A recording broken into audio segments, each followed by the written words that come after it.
Hola, buenas tardes. Estamos aquí para entrevistar y darle muchas gracias a la doctora Sofía Díaz, que nos va a hablar sobre la vocación científica de una mujer ayer y hoy. Estamos aquí con la doctora Marisol Orozco del Instituto Nacional de Neurología y Neurocirugía, una servidora, Mónica Adriana Toros Ramos, del mismo instituto, y la doctora Sofía del Instituto de Neurobiología de la Universidad Nacional Autónoma de México. Es investigadora titular C de tiempo completo en el Departamento de Neurobiología del Desarrollo y Neurofisiología en el Instituto de Neurobiología, Campus UNAM, Juriquilla, en Querétaro, en donde pues ella fue participante de su fundación entre los años 1990 y 96 y del posgrado en Ciencias en Neurobiología, del que fue coordinadora hasta el 2000. Su labor docente la inició desde 1975 en la licenciatura y en el posgrado de la UNAM en 1982 a la fecha. La doctora Díaz es egresada de la Facultad de Ciencias de la UNAM, es maestra y doctora en ciencias con estudios de postdoctorado en Boston y estancias de investigación en Irvine, California, en Estados Unidos. Su carrera como investigadora dio inicio desde 1982 en el Instituto de Investigaciones Biomédicas de la UNAM. Pertenece al Sistema Nacional de Investigadores desde 1986 y a la fecha se encuentra en el nivel 3. Además, pertenece al Programa de Eficiencia y Productividad de la UNAM. En su línea de investigación se refiere a la plasticidad del sistema nervioso por la malnutrición proteínica, el hipoestrogenismo, el envejecimiento y el Alzheimer, temas con los que ha dirigido más de 45 tesis desde licenciatura y posgrado, incluyendo maestría y doctorado. Ha publicado más de 80 trabajos científicos internacionales y nacionales y ha participado en más de 250 congresos internacionales y nacionales también. Ha dictado más de 120 conferencias en diversos foros del país y ha sido entrevistada en más de 65 ocasiones por la radio y la televisión. Ha sido miembro también de comisiones evaluadoras de programas de superación por la SEP, como el Profusí, el PIFI, el Profexe, por la UNAM, como el PAPIT y el PRIDE, y el CONACYT en la cartera de evaluadores, becas nacionales e internacionales. Ha recibido financiamiento por más de 8 millones de pesos para sus líneas de investigación. Pertenece a diversas sociedades científicas nacionales, como la Academia Mexicana de las Ciencias y diversas sociedades científicas extranjeras también, como el Libro y la Sociedad de Neurociencias. En 2005, en la UNAM, recibió el premio Sor Juana Inés de la Cruz por su trayectoria como docente, difusora de la cultura científica e investigadora. Y en el 2007 por el Consejo Nacional para la Enseñanza e Investigación. Recibió en 2016 el reconocimiento por 40 años de trayectoria académica. Pues es un gusto estar con usted, doctora, esta tarde. Mira, Mónica, esta es una historia muy larga que voy a tratar de hacerla corta porque, como tú comprenderás, pues soy, mis orígenes para este interés, pues es desde mi formación familiar, ¿no? Yo creo que esto también es una piedra toral en cuanto a que los padres nos enseñan a bien escoger nuestra carrera de vida, nuestro proyecto de vida. Mis padres, afortunadamente mi padre siempre nos enseñó que en esta casa siempre habrá para libros, nunca habrá para nimiedades. O sea, esto significaba que teníamos que estudiar. Adquirir una profesión era fundamental. Y mira, estoy hablando de hace más de 70 años, 80 quizás, porque esa mente de mi padre y de mi madre era, yo me acuerdo de mi madre que decía, hay que hacer las cosas bien. La vida es más fácil vivirla bien que vivirla mal. Y en ese sentido, lo que nos impulsaba era a encontrar para qué éramos buenos, ¿no? Sí, hay que estudiar para encontrar las habilidades, las características de una profesión, porque sí, desde el principio decía mi padre, hay que tener una profesión. Y este gusto, pues fue para mí el encontrar mi camino, que fue la carrera de biología en la UNAM. De hecho, mi generación en aquellos ayeres era presentar exámenes de admisión desde la secundaria para hacer una selección. Yo me acuerdo en la anexa a la normal superior en la escuela piloto en aquel entonces, que era como un crisol para sacar alumnos. Hagan de cuenta que era una escuela particular con toda unos protocolos extraordinarios, pero era una escuela oficial, en donde se nos daba teatro, se nos daba cultura, se nos daba danza, se nos daba actividades como corte y confección, artes, pintura, etc. Y después a la preparatoria también me tocó a mí hacer de las generaciones que presentaba el examen de admisión a la preparatoria 6, que estaba ahí en San Cosme, que fue después la escuela de música, y que mi generación fue la única ya del último año de bachillerato, 2 años. Después se transforma a 3 años el bachillerato y la preparatoria. Entonces salgo yo en esos años para la carrera, hacer el examen de admisión a la Facultad de Ciencias en biología. Me parecía a mí que la biología era una disciplina que cubría muchas áreas, pues la lógica de la vida, ni más ni menos. Entonces, ya yo tenía inoculada, ya estaba yo preparada, mi cerebro ya estaba hecho como para poderte poner a estudiar y no perder el tiempo. Entonces, escojo esta carrera y los profesores que yo tenía eran de primer nivel, desde la secundaria. Yo tenía el maestro de lógica y ética de la prepa, era el Manuel Carreño, por ejemplo, el profesor Carreño, que ese manual era de la ética en aquellos entonces, ¿no? Asignatura que les faltó mucho, hasta ahora la están redescubriendo, ¿no? Ya lo estoy viendo en mi nieto. Bueno, la ética era muy importante y había que, bueno, estudiarla. Tuve estos profesores en la Facultad de Ciencias, profesores extraordinarios que amaban la biología, amaban el profesor de zoología, de biología celular, pero más que nada era la práctica, ir al laboratorio. Eso era nuestro premio. Los laboratorios de ecología, de biología celular, de microbiología, de edafología, eran unos crisoles extraordinarios. Cuando yo descubro que el laboratorio de histología era maravilloso, ahí haz de cuenta que encontré una actividad, una realización manual de cortar con el microtomo, de teñir los tejidos desde plantas, animales y todo lo que ustedes se imaginen, hasta el reto más grande. O sea, de esto que yo les platico, estoy llevando la materia de biología celular y luego de histología y luego de embriología. A la vez que yo cursaba las asignaturas, ya estaba haciendo prácticas en el laboratorio. Y al punto que la maestra de embriología me dijo, ahí te dejo a los alumnos, tus compañeros, y tú les sigues dando la práctica, ¿no? Eso para mí fue un reto muy interesante porque me veían con tanto afán de ver al microscopio y de todo esto que aprendí haciendo, realmente, ¿no? Entonces, todo esto estaba muy interesante hasta que me topé con el sistema nervioso, ¿no? Que era muy difícil de teñir en aquel entonces, en las prácticas, las técnicas, pues agarrábamos todo el cuerpo del animal, lo que ustedes quieran, pero el cerebro lo ignorábamos, ¿no? Por la dificultad que era el trabajarlo en ese sentido. Pero se me quedó esa idea y después me queda la idea de que el sistema nervioso es el que regula todas las funciones. Yo soy generación 68.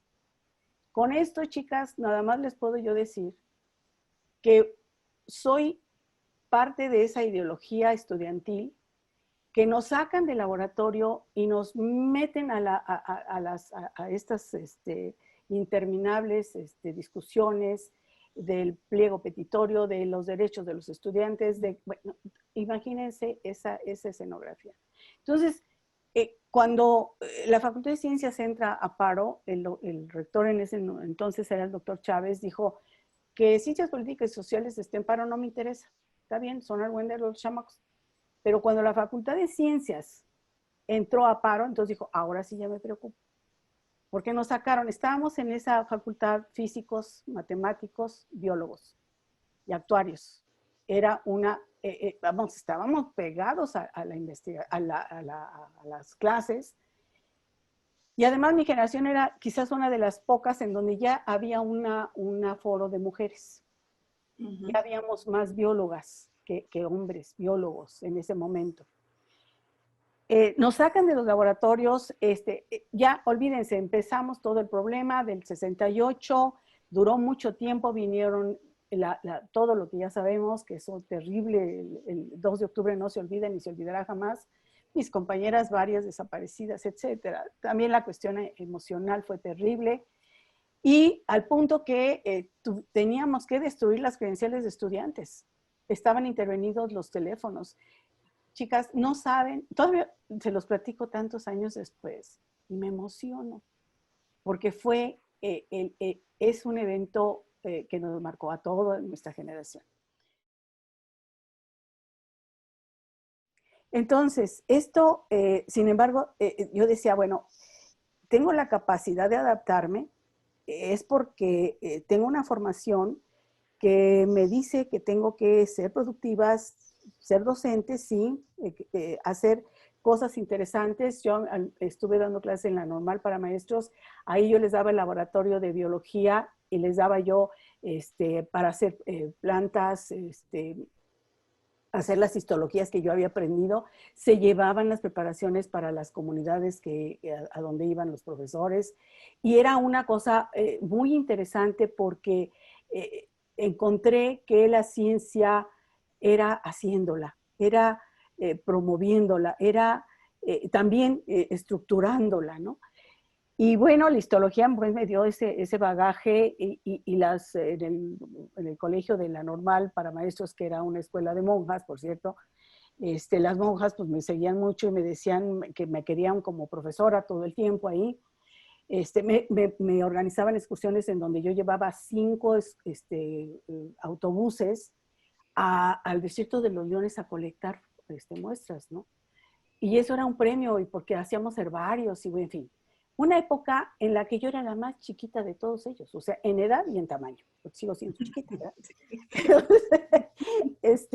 Pero era una situación extraordinaria, única, la platico porque esto me ocupó mucho y me dio las habilidades de la docencia. La inquietud por seguir la investigación, el método científico, el experimental, me llevó a inscribirme a la maestría. Mientras todo esto pasaba, mientras yo no me graduara, me dieron la oportunidad en la Facultad de Ciencias de llevar asignaturas para llevar la maestría escolarizada. En ese entonces no había una estructura, Mónica, de estos programas de posgrado que ahora me tocaron a mí estructurar para cuando tú fuiste alumna de este programa de maestría. Esta experiencia vivida en ese entonces era que teníamos que buscar al profesor, 5 alumnos, registrar la materia, que la facultad nos la aprobara y luego cursar la materia y luego llevar y estructurar nuestro plan de estudios. Así llevé mi maestría. Así me gradué por examen de conocimientos generales en el año 76, pero yo me gradué de bióloga hasta el 73. O sea, era generación 68, me gradué en el 73. El cerebro. Es la masterpiece, la pieza maestra que regula las funciones. Paralelamente, durante ese tiempo me ofrecieron dar clases de biología de campo, que se llamaba esa asignatura, en la Facultad de Ciencias con el tema de la filogenia y ontogenia del sistema nervioso. Yo la puse en la asignatura y dije, yo les doy la asignatura, pero se llama así, filogenia y ontogenia del sistema nervioso. No, en la que me metí, ¿no? Porque fue desde lo que ustedes quieran, desde teleostos, o sea, desde rotocordados hasta el sistema nervioso humano.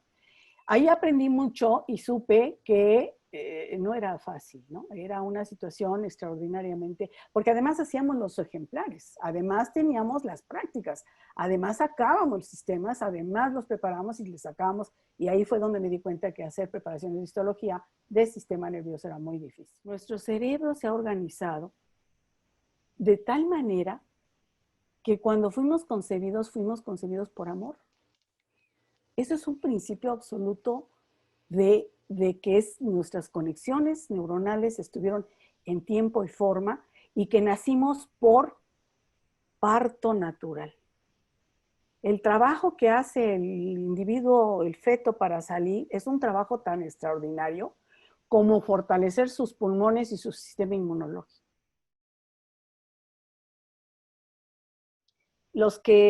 Las oportunidades para hacer postdocs en ese momento eran exclusivamente para hombres, eso es lo que a mí me consta, lo que yo viví. ¿Por qué? Porque eran los médicos que hacían investigación. Venía mucho la escuela de que nutrición, precisamente nutrición o neurología, los formadores, los forjadores de esos institutos mandaban a sus pupilos más brillantes, que dicho sea de paso, todos tenían dinero y recursos, los mandaban al extranjero a que se prepararan en una determinada área y luego los traían y los contrataban como base para hacer investigación clínica. Eso era lo que se rezaba en los años 60, 70, 80 todavía. Y entonces ahí era Dios y hombre. Me toca a mí ver eso y me toca ser, ¿cómo decirles? Aceptar la situación primero. Es muy difícil porque al estar involucrado en ese momento con el marido que le dan a él la plaza, o sea, él era el estudiante, que le dan la beca de postdoc en NIH en Estados Unidos y que lo recapturan con como investigador asociado en esos tiempos. ¿Qué pasaba conmigo? Yo tenía los estudios igual que él, ya les dije que éramos compañeros. Me voy con él a la Worcester Foundation, donde le dan a él la oportunidad del postdoc, y yo agarro y le doy mi currículum al sponsor y le digo, yo soy esta persona que de la licenciatura yo ya había sacado un paper. El primer paper que había publicado con el doctor Salas, que es el que aparece ahí, en 1974, en el Brain Research, como efectos en la estructura de las neuronas piramidales de la corteza del individuo que ha sido insultado por factores de malnutrición in útero y después en periodos perinatales, de factores del periodo perinatal de riesgo en la lactancia. Se les separaba los críos de la madre y además se le quitaba la estimulación sensorial. Entonces había un defecto ya anatómico que hacía que los individuos tardaran mucho más tiempo en abrir los ojos, los oídos, nadaran más lentamente y no crecieran, que quedaban chiquitos. Evento que era muy claro, un evento por malnutrición, por desnutrición, lo que queríamos probar era si esto pasaba en los humanos y qué le pasaba al cerebro, ¿no? Esto fue muy bueno, muy bien recibido el artículo y fue mi carta de presentación, el primer paper. O sea, a nivel de licenciatura, un paper es de verdad, todavía ahora, ¿no? Es una joya de la corona, ¿no? Entonces, cuando llegamos, él se presenta con el doctor y yo, ¿y usted quién es? No, pues yo soy la esposa, también soy trabajadora de casa, pero también estoy científico, tengo estudios de maestría y doctorado. ¿Y qué sabe hacer? No, pues yo sé hacer histología. A ver, ¿qué sabe hacer de histología? Entendemos que yo ya había incursionado en el tejido cerebral. Y esto me lo dio el doctor Nieto en el Instituto de Biomédicas, y no me lo dio el doctor Nieto, que era un neuropatólogo en aquellos ayeres, muy connotado en México. Él era uno de los psiquiatras en el Hospital de la Castañeda. Él fue uno de los primeros que como terapias ocupó el litio, les digo, porque ahí tenía los cerebros y él a cada rato tenía ahí pues los casos clínicos. Y el técnico de él me enseñó a mí preparar al sistema nervioso, que nadie lo había logrado, con la técnica de Golgi rápido. Y eso me abrió a mí el one, ¿no? La fascinación absoluta de que yo era pues, capaz de preparar al tejido nervioso con las impregnaciones argénticas clásicas de Santiago Ramón y Cajal, y que me pongo a leer a Santiago Ramón y Cajal también, ¿verdad? Era lectura más que obligada. Y entonces cuando me doy cuenta que los españoles, empezando por Santiago Ramón y Cajal, era un machista hecho y derecho, hasta Broca, Broca cuando describe las áreas que llevan su nombre, yo lo respeto mucho, desde luego, la famosa frenología y toda la distribución cerebral, pero lo dejé de respetar cuando dijo que el cerebro de la mujer era solamente comparable con el cerebro del mono, por el tamaño. Esto no lo dicen sus biógrafos. Bueno, si uno lee intensamente la biografía de Broca, encuentra uno ese dato y entonces del respeto absoluto que yo le tenía a Broca, ¿verdad? En ese momento digo, ¿por qué? ¿No? pero si no me conocía, esto no es posible aceptarlo de esa manera. Bueno, entonces, ya de por sí el cerebro humano, hay una diferenciación sexual interesante, ¿no? No somos iguales, somos los mismos, pero no son iguales. Y además, con los estudios de esto de filogenia y ontogenia del sistema, encontré algunos estudios muy interesantes del dimorfismo sexual. En aquellos entonces había también que si el cerebro de los homosexuales, también había una diferencia anatómica. En fin, acuérdense todas estas historias que van dándole cuerpo a la plasticidad y a todo lo que es el conocimiento actual. Bueno, en ese entonces yo leía que el plenum temporalis, la corteza temporal, teníamos las mujeres más celularidad y por eso somos más habladoras. Estamos más conectadas con el área de Broca y la de Wernicke, ¿no? Y que ahí por eso evolutivamente se había dado esa celularidad porque el hombre salía a cazar, tenía la corteza visuomotora más prominente, en tanto la mujer se quedaba en las cuevas criando a los hijos y platicándoles historias, ¿no? ¿Qué pasa conmigo en esos años de irme de postdoc a este instituto?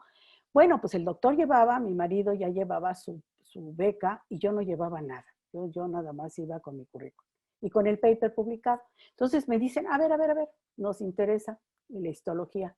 Póngase a trabajar y ya después platicamos.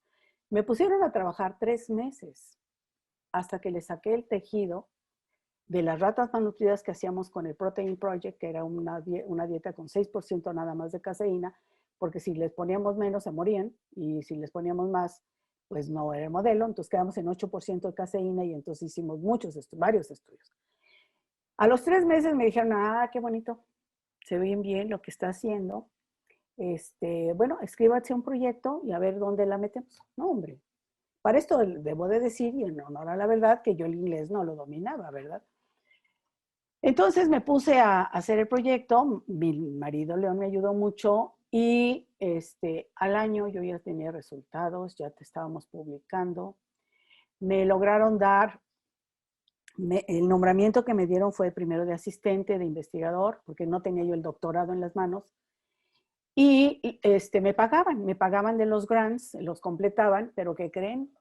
Nunca me pagaron el full time. Después de 2 años me enteré que me estaban pagando el 70%. Una discriminación dentro de los americanos, esto era inconcebible. Si yo me hubiera dado cuenta antes, los demando. Pero ¿cómo los demandaba una persona como yo? Que si llegué con una F2, yo llegué sin permiso para trabajar en Estados Unidos, permítanme decirles. Entonces yo tenía que primero irme a formar al Fitzgerald Kennedy en Boston para que me dieran un permiso para trabajar en Estados Unidos. Y lo logré gracias a que después de que me aprobaron el proyecto, me dieron la carta y me formé en las filas interminables de los migrantes hasta que llego con el agente y me dice, ¿qué idioma habla? Español. Bueno, muy bien, a ver que venga el español para que esta persona entienda lo que se le va a decir. Usted va a trabajar aquí haciendo investigación. Pues qué bien. Pero necesitamos que usted sepa y que nos asegure y que casi bajo la Biblia nos diga que el dinero que usted va a ganar aquí, en Estados Unidos, producto de su trabajo, no lo va a usar usted para comprar drogas. Pues no, señor. ¿Para qué lo vas a? Pues para comprar la plancha, para plancharles, para la comida, mis muebles, cuidar a mi hijo, la nursery home. Palomita. Muy bien. Y ya en el tiempo que me quede libre me voy a poner a trabajar. Ok, la visa. Me dieron la visa con esos requisitos y entonces llegué y pues ya, aquellos felices, pagándome no el sueldo que debían de hacerme pagar, pero al año siguiente pues me tenían que promover. Cada año yo pasaba un scanning. Cómo se comunica, a qué hora llega, es empática con sus compañeros, limpia el lugar donde está. Todo a mí. Bueno, está bien. Requisitos cubiertos todos, perfecto, palomas. Y entonces después al año siguiente, promoción. Me aumentaron el sueldo de inmediato. yo ya iba con 3 papers adelante, necesaria ya mi trabajo de neuroanatomía, me conecta con Tom Kemper en Boston, en el otro hospital, me mandan a biología con el doctor Alan Peters en el laboratorio de medicina para que yo me entrenen en técnicas de microscopía electrónica y así, y vámonos, y rapidito, ¿no? Al tercer año, Leo se tiene que regresar, porque si no se regresa, no le dan su plaza de investigador en biomédicas. Regresó y no había ni trabajo ni había nada, ¿no? Entonces dejé aquello por nada, pero por biomédicas, ¿no? Entro a biomédicas y lo primero es que, ay, vinieron esos muchachitos bonitos, pues pónganse a dar pláticas. Me invitan a la Facultad de Medicina y en anatomía el jefe del departamento me dice, tiene aquí la plaza, me la acaban de dejar, entra como jefa de la plaza aquí. Y yo digo, ¿y cuál es el nombramiento? Pues el nombramiento es de profesor. Y dije, no. Bueno, voy a pensar, ¿no? Pues era una plaza. Estoy hablando de 1981. Yo no tenía el doctorado en ese entonces todavía. Pero ya tenía el postdoc, nótese. Ya tenía la experiencia también. Me regreso a biomédicas y le hablo al jefe de departamento, que era el doctor, que en paz descanse, el doctor Guzmán, y le digo, oiga, doctor, mire, me ofrecen esto. Yo quiero explicarle que a mí lo que me interesa es la investigación, yo quiero hacer ciencia aquí, yo soy de aquí. ¿Y qué creen que me dice? Pues váyase. ¿Qué? Aquí no es necesaria. Además es mujer. ¡Ah! Otra vez todavía se me atora aquí, ¿no? Porque he de decirles que mientras era yo estudiante de la licenciatura y de la maestría, estaba el doctor Martuchelli de director. Y en ese entonces nos mandó llamar a los 3 que estábamos ahí, que era el doctor Sintra, el doctor, ay, se me fue el nombre ahorita, que después fue un director del CETIC, Francisco Zapata, y nos dijo a los 3, a ver, aquí hay unas becas que se llaman becas CONACYT Crédito. Estas becas crédito significa que si ustedes no sacan el grado, les van a cobrar la beca. Y entonces, como yo estaba dando clases, estaba dejando las clases, dije, no, pues mejor me vengo acá con la beca, dejo las clases y me dedico al 100%. Y entonces le dije, doctor, yo sí le entro. Y mi marido, que era estudiante en ese entonces, y el doctor Zapata, que también era estudiante en ese entonces, dijeron los dos, no, nosotros no le entramos. Pero yo sí quiero. Ah, no, son los 3 o es ninguno. Otro punto por ser mujer, o por hablar primero, o por qué, o portafolio, por la guerra, ¿por qué?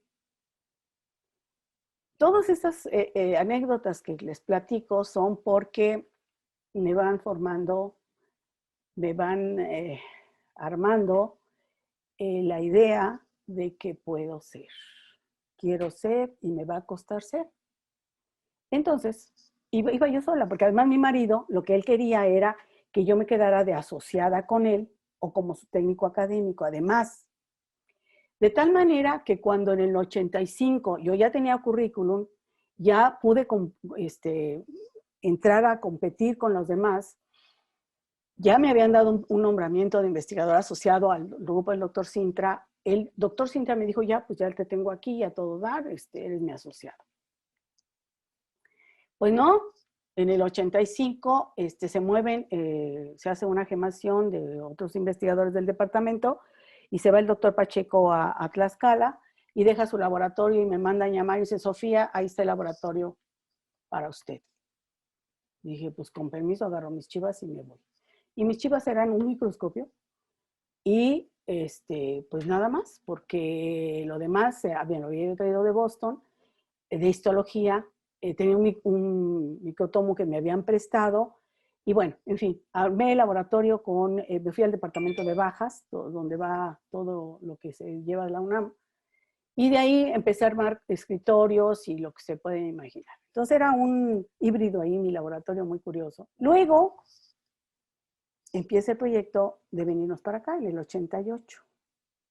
Y en el 92, empezamos a trabajar en el 88, para el 92 me dan la coordinación del programa de posgrado Y ahí una doctora, la doctora Graciela Mesa me dice, Sofi, no te conviene la administración, porque tú vas muy bien en la investigación.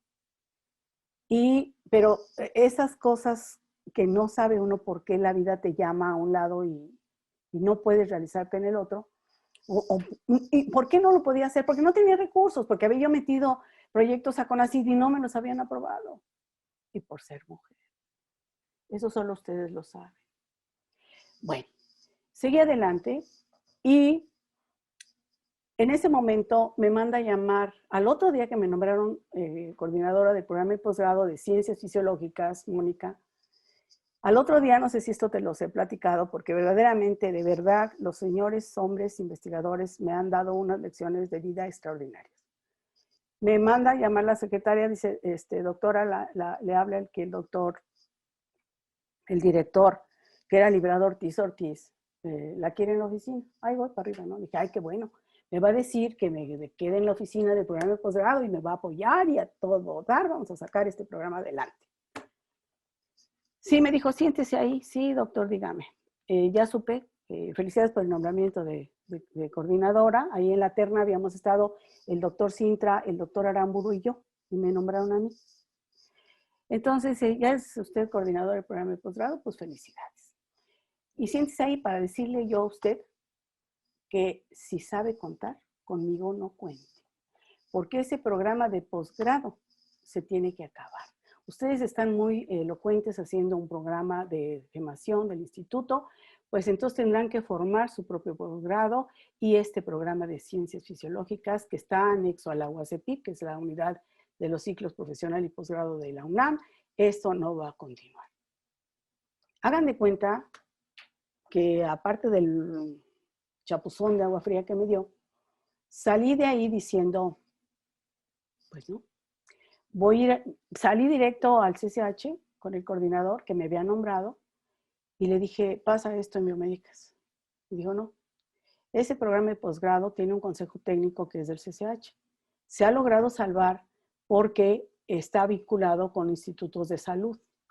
Es un programa que se estructuró muy bien por el doctor Alonso de Florida y Posadas y no ha tenido un consejo técnico porque la Facultad de Medicina no lo albergó, por eso lo tiene biomédicas.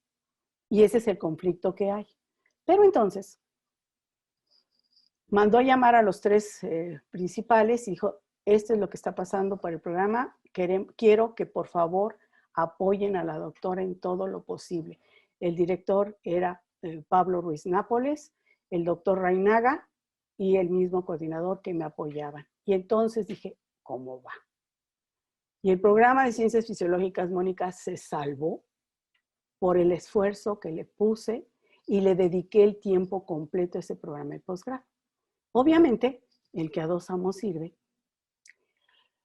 Ahí empecé y no me apoyan los proyectos, entonces le dediqué el 150% al programa de posgrado, a salvar ese programa de posgrado, que ahora vean lo que tenemos, uno de competencia internacional, y que ahora hay una demanda muy grande, muy padre, ¿no? Y neurobiología ya está con big names aquí, ¿no? Bueno, entonces, fueron años de ese esfuerzo, de esa calidad, de sacar a los rezagados, de darles rutas personalizadas para que sacaran sus maestrías, los doctorados, y de ahí sale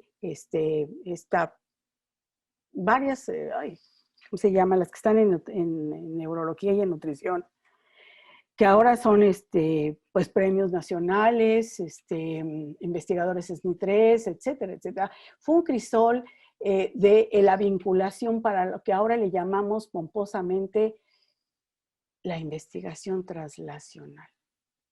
Trasladar la ciencia básica a la ciencia aplicada.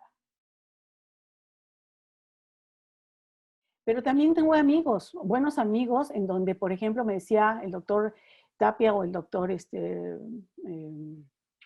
Federico Ratoni, oye, Sofía, vamos a hacer un proyecto en colaboración. Órale, porque el mío no me lo aprobaron. O el doctor, cuando fue secretario de biomédicas, Sofi, vamos a hacerlo porque fíjate que la GABA está muy interesante en la médula espinal, que no sé qué. Órale, vamos a hacer un proyecto. Entonces a mí me metían en la parte siempre complementaria de la histología y los mecanismos morfológicos, anatómicos, y yo manejaba muy bien la morfometría, y entonces pues yo era una buena adquisición, ¿no? Entonces, gracias a esa, digamos, sinergia, yo pude abrevar un poco para tener recursos para mi investigación, porque recursos con el nombre Sofía Díaz Sintra o Sofía Yolanda Díaz Miranda, que llegaban a PAPIT o que llegaban a CONACYT, tache, le faltan mecanismos, le falta ser, yo creo que hombre, ¿no? No, nunca me lo dijeron pero sabía yo que estaba sola. Porque el primer individuo que no me ayudó fue mi marido. Él me decía, tú con tus cosas y yo con las mías. Y todavía cuando el doctor Salas, que fue mi preceptor, mi director de tesis de licenciatura, le decía, doctor, usted trabaja malnutrición, yo puedo seguir haciendo malnutrición. ¿Qué le parece si llenamos un proyecto a CONACYT? No. Usted sus cosas y yo las mías. Y el doctor Mena me decía, bueno, Sofía, pero si son los mismos temas, su marido, el doctor Salas, ¿por qué no hacen una terna aquí y nos llenan de sabiduría? Quizás porque era yo mujer. No lo sé. Resultó que mi investigación, por falta de recursos, yo escasamente pasaba de nivel 1 a nivel 2. Y en nivel 2 me quedé en el limbo. Porque por un paper no pasaba yo a nivel 3. Fue hasta hace 2 años que logré saldar la barrera del nivel 3. Todas las réplicas que yo hacía, todo lo que yo pedía, lo que formulaba, lo que les decía a las comisiones era que vieran mi trayectoria. Sí, pero la fundación del instituto no es asunto del SNI. Lo del programa de posgrado y el egreso de tantos alumnos tampoco es una cuestión que sea valorada, porque para eso le pagan, ¿no? Entonces no hay una cuestión similar. Usted publica o publica. Publish or perish. Y bueno, entré ya finalmente hace 2 años con un solita, ¿no? Porque tuve una producción de 16 papers. Claro, pero ¿por qué? Porque ya tuve postdocs. ¿Por qué? Porque ya tuve recursos de CONACYT. ¿Por qué? Porque me alié con esta red de colaboraciones. ¿Por qué? Porque ya tenía mi laboratorio aquí. ¿Por qué? ¿Y por qué? Porque también me divorcié. ¿Cómo decirte? No es que por default tuviera yo una discriminación, ¿no? Era el sistema y lo tenías que aceptar. Yo siempre digo que en aquellos ayeres era Dios y hombre. ¿Por qué? Porque desde la familia, desde el núcleo familiar era pater pa familia. Y ese pater familia era el proveedor, el que llevaba los recursos a casa. Yo lo que te puedo decir es que mi pater familia, mi padre, nos dijo, a las 3 mujeres somos las primeras mujeres, y cada que nacía una mujer decía, otra mujer, ¿cuándo llega el hombre, no? Entonces alguien le dijo a mi papá, no se queje, porque las mujeres son más empáticas con los padres ya viejos. Mi padre lo reflexionó, y luego con mi madre, que era una sabia mujer extraordinaria, decía, yo creo que las hijas mujeres son más empáticas con la familia, y se tienen que preparar. Mi padre decía eso, se tienen que preparar.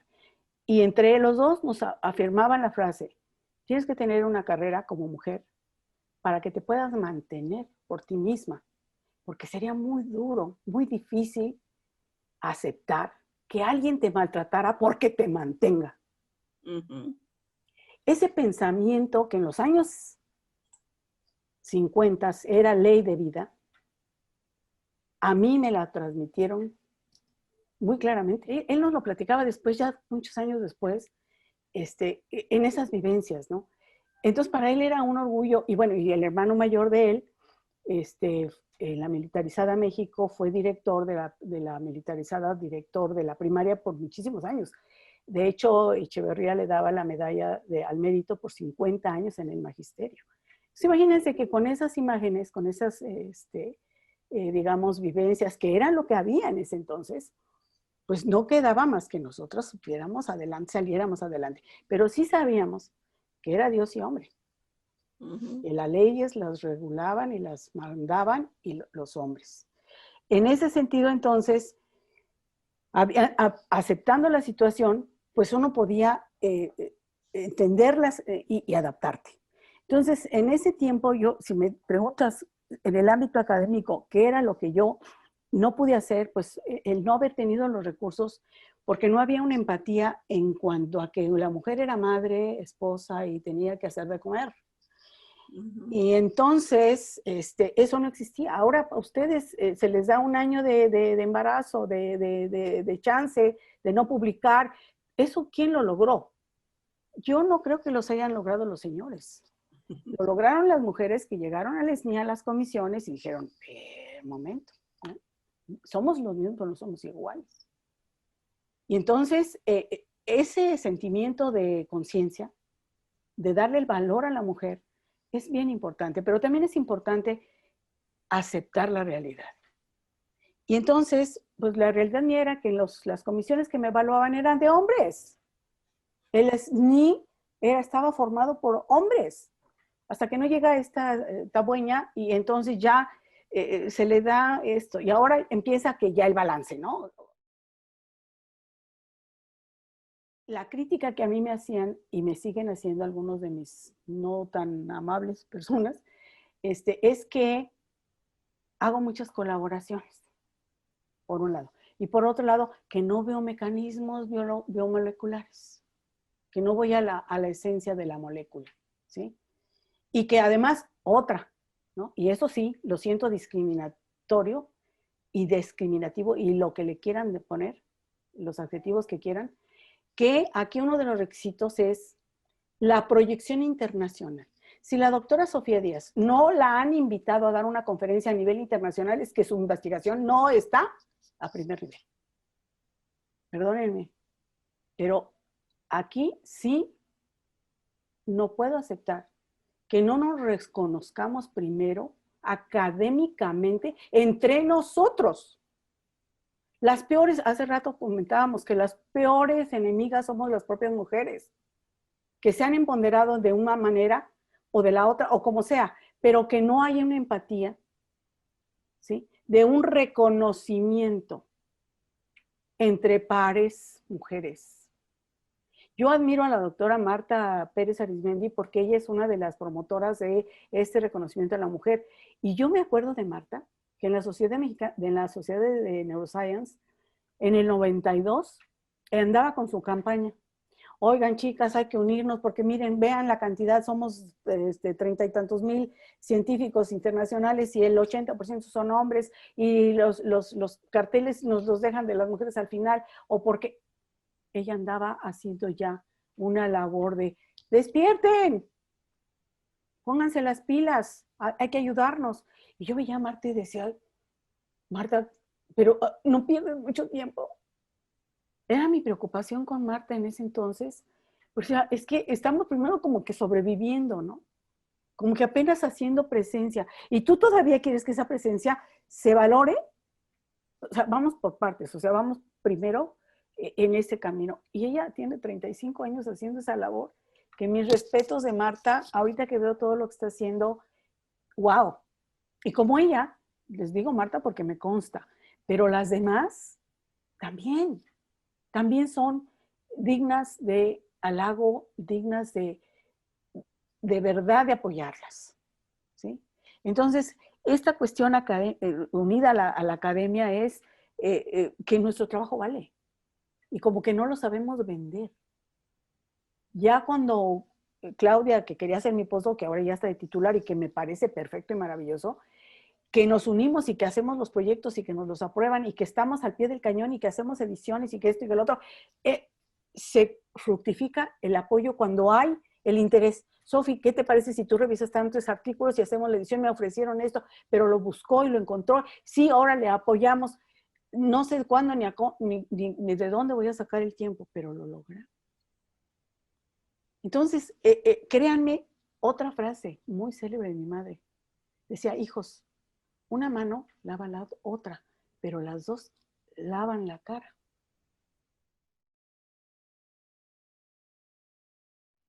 Esto, la investigación no es un dulce vals, es un recio zapatear. La investigación es una tarea sin prisa, pero sin pausa. Si no hay compromiso, si no sabemos lo que estamos preguntando, si no tenemos una pregunta inteligente, mejor nos dedicamos a hacer otra cosa, porque aquí no va a quedar tiempo para venirlo a perder. Si no tiene nada que hacer, no lo vengas a hacer aquí.